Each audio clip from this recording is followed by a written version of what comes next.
Heller E-2C Hawkeye in 1:72 scale.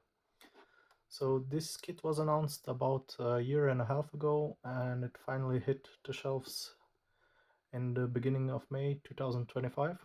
So I was quite eager to get my hands on it as soon as possible. Heller started doing this retro design on their boxes, also using the first logo they used in the 60s when they started the company, which I find really nice. The artwork is also quite nice and dynamic, sporting an airplane landing on the aircraft carrier, which is always nice to see with such big airplanes.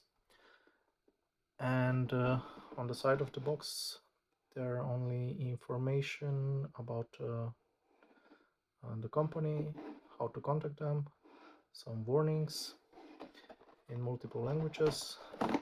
In the back they also started doing what Airfix is doing, so when you hold the box you can just flip it towards you and read the information about the kit. It has 199 pieces. Also on the back there is information about the airplane itself in multiple languages, and on the bottom there are information on which paints you need to build this kit in Heller and Revell callouts. Also here it is shown how the decal sheet looks like, which is nice, so that you can see it in advance, no need to open the kit. And there's also information about how to download the instructions. Also they say the mold is produced in 2024. Also the social media and the homepage of Heller. As far as I read, this is a cooperation with Kinetic, so maybe that's why the development took so long. But however, we didn't had a new toolkit from Heller in quite some time. I think from the 80s, so a year or two more waiting is nothing compared to that. So the box opens on the top. It's a flip opening box, and in the inside there's some additional stuff to the instructions and the kit itself. This is a catalog in A6 format, which I find really nice, and they show the new kits here that they have in their range, even some old ones, but definitely the most recent ones are in the middle. Almost all of them came a few weeks ago, so it's a really nice thing to be included here, to have something in your hand to wonder at, not just some electrons on your screen. They also include this nice little gimmick, which I find funny. So this is like in a hotel, you hang it on your doorknob and it says keep out, model building in progress, so you don't want to be bothered. And on the other side, when you feel friendly, you tell come in, let me show you my model kits. So but you first need to finish that so that you can hang this. So let's look first at the instructions.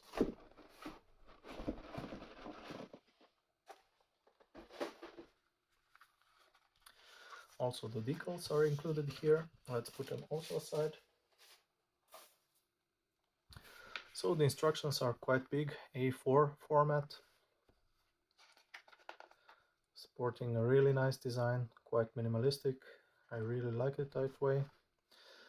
First off the bat, they have their color range here promoted in French and English, also in German. Again, some additional information about the airplane itself, and on the bottom they have the color callouts here which you need to build this plane. This time only for the Revel paints, for the Heller paints, no Revel included.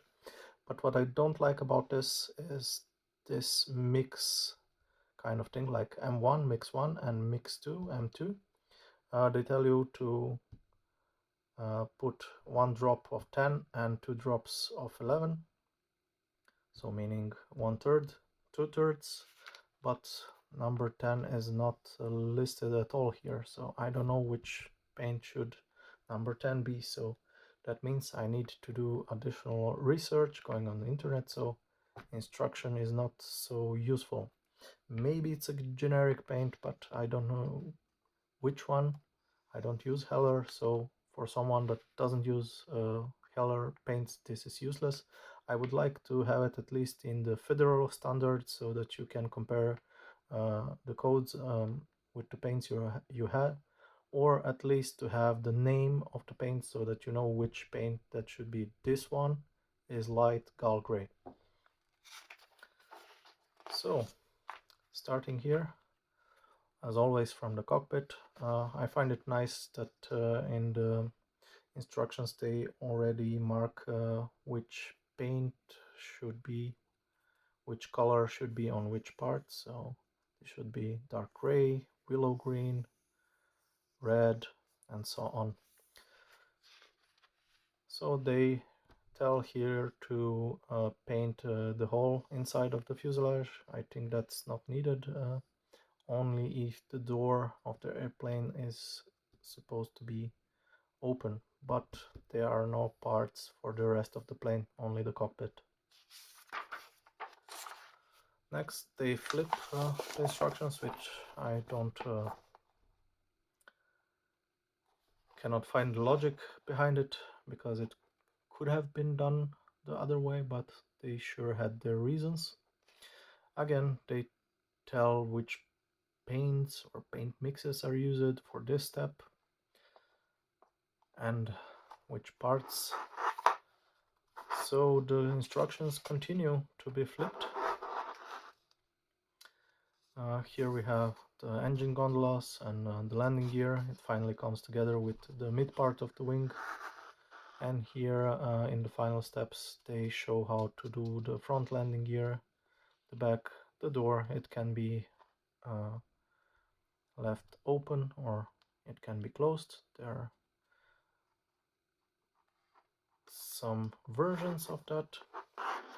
And here we come to the flaps, ailerons of the main wing and the final assembly.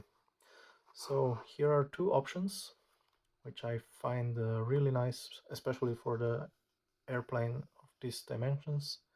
It can be a little bit big on the shelf, so having the options to have the wing folded is really nice. So that means they provided additional details in the folds, so no need for scratch building there. And finally the radar dish comes on its stand and on the airplane. And here is the next thing I don't like about this kit, and I think it will provide a lot of headaches down the line, because on the kit this big, this part, like the whole front section of the cabin, should be one part in clear plastic. No need to have this kind, but I don't know what's the logic behind of it. Maybe because of that downscaling for in the design process from the 1 to 48 kit, but I can only assume. Yeah, so there are a few transport parts needed to be put in their places, and we come to the last steps. Here is another option for the propellers, meaning it can be 4-bladed or 8-bladed depending on the version or the time period you want to set. And we finally can come to the painting scheme guide. So here is from the top, and from the bottom it should be all the same light gall gray. So I like that they provided the decals for those flashy options, so no need to paint them except on the rudders. So meaning willow green needs to be painted. There is no decal provided, only for the arms of coat. So this is the side view. Quite a lot of going on around here. Quite a few stencils. And in the end, they provide the parts layout and on the spruce. I just don't like how they basically scanned or photographed the parts themselves, because they have this shadowing. I would prefer it like black and white, but that is just my taste. And here are the last spruce. This is the transparent one, and on the last page, socials for Heller, and on the back again how to download instructions, order spare parts if you need one, and how to shop online directly from Heller.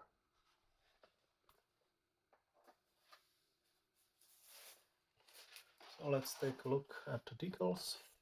Quite a big sheet. It's even bigger than A4, so they're bigger than the instruction, but smaller than the inside of the box, so meaning no folding, nothing, so perfect condition. They made this in cooperation with Fighter Town decals.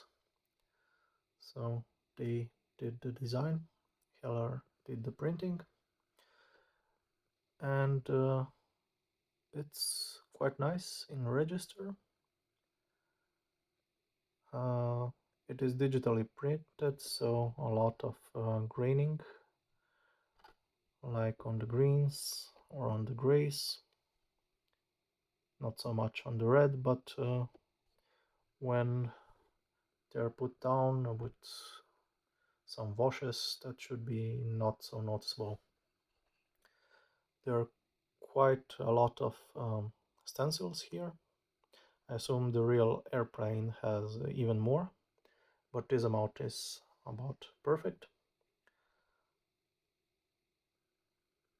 And the carrier film is not so much overflowing, maybe 1.5 millimeters, so that's quite acceptable. Unfortunately, sporting only one scheme here. Only one scheme is provided, so if you want to build some other scheme, you have to go for aftermarket decals here.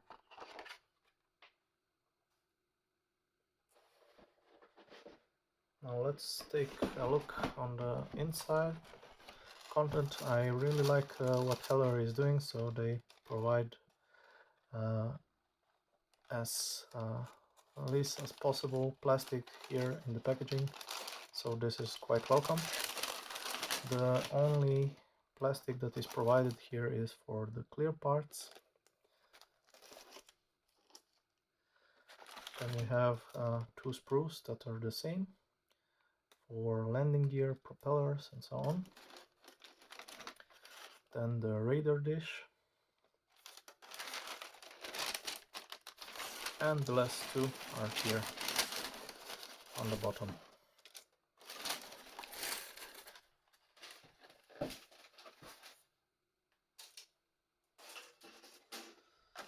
So let's put them aside and take a look first at the transparent parts. As shown in the instructions, not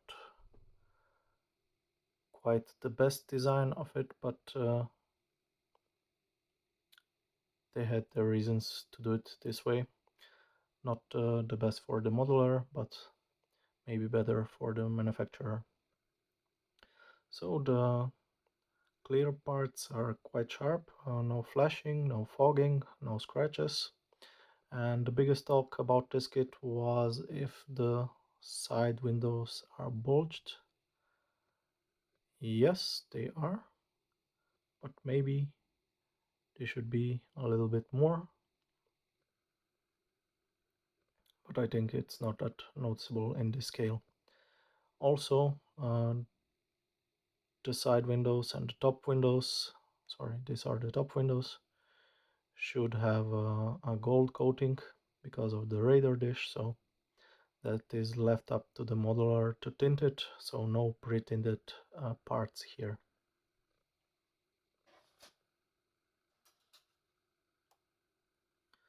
The next Pro has the radar dish antenna, so quite big parts. So the panels are quite nice, really sharp. I don't see any riveting here.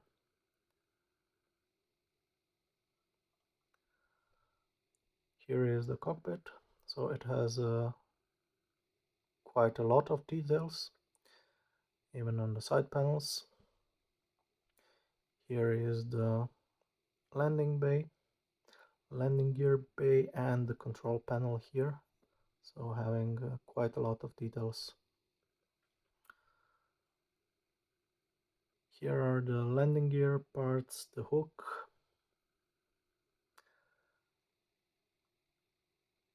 and I see no flashing there, so perfectly molded. On the other side, beneath the cockpit, there's also the front bay of the landing gear. So this is the main landing gear base and the rest. So on this side, it has some quite nasty ejector pin marks on the landing gear. I don't think that was absolutely necessary to have. Maybe it could have been avoided, so this should be an intermediate fix, not that terrible, but anyway, not welcome. Next one, two identical sprues containing the blades. I see only minor flashing there, so nothing terrible.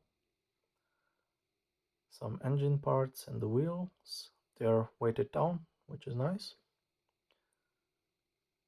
The ejection seat, the main wheels, the prop hub. This should be covers for the landing gear bay, and some small parts here and there. Here we see the first parts that have some riveting, which is quite detailed, so perfectly molded. Let's see the other side. So again, here are more negative points. On the insides of the landing gear covers, there are some ejection pin marks, some quite easy to fix, those here not quite so. Again, here this should be really hard to fix, especially those here on the inside.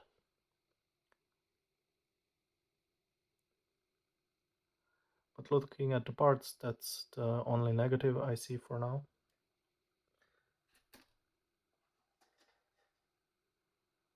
The next sprue contains the fuselage, the mid-wing section, the tail, the rudders. So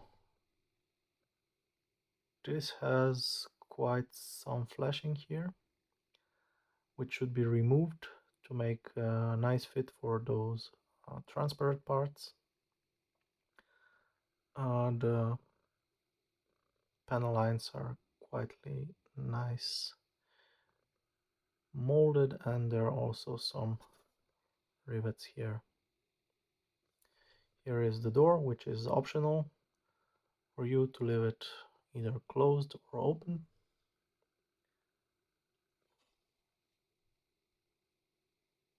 And here are some maintenance opening which also have some riveting details on them.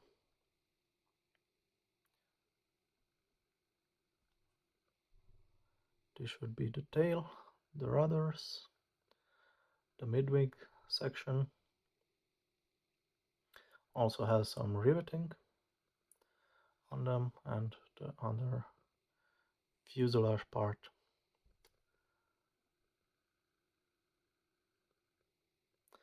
So let's look on the inside.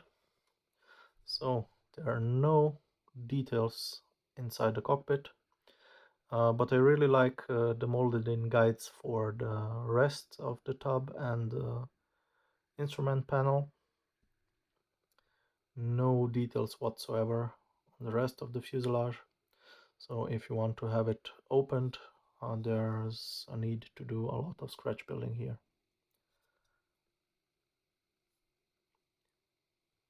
No ejector pin marks that should make trouble here when laying those parts flat to each other, but for sure maybe a little bit of sanding is welcome. The same story on the other half of the fuselage, and the same here. Minor sanding is needed, but nothing terrible.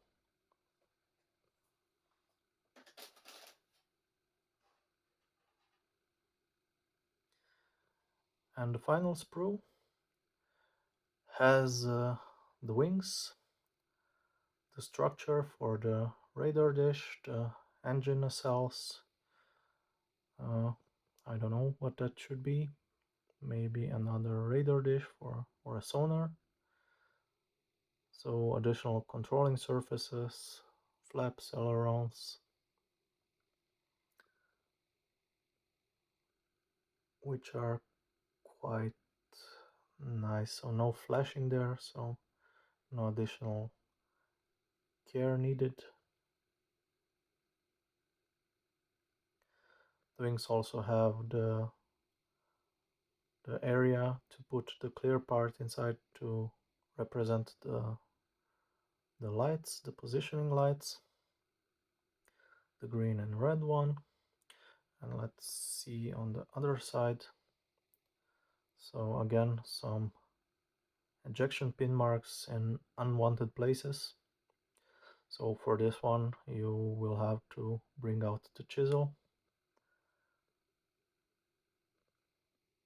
Here also they need some filling and sanding.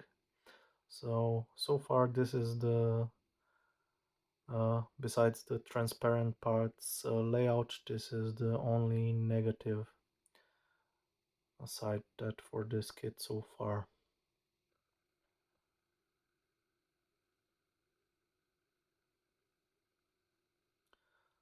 So the wings, you really need to take care when assembling them, not to snip any of that structure for the ailerons and the flaps. But they have some raised ejection pin marks here which need to be sanded down. But otherwise the plastic is quite nice. And so far I really like this kit.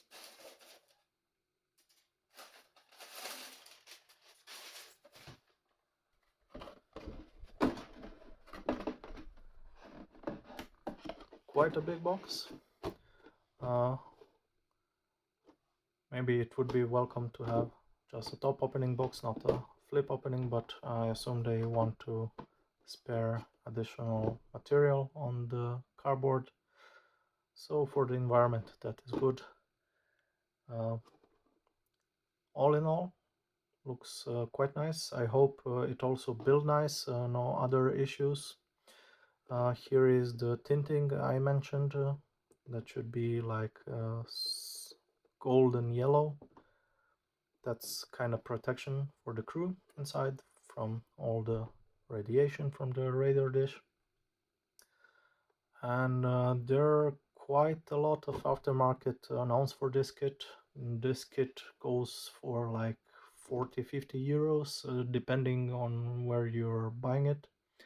But looking at the price of the announced aftermarket, it could double that amount to build this airplane. So for me, it would be out of the box, and I will be starting soon.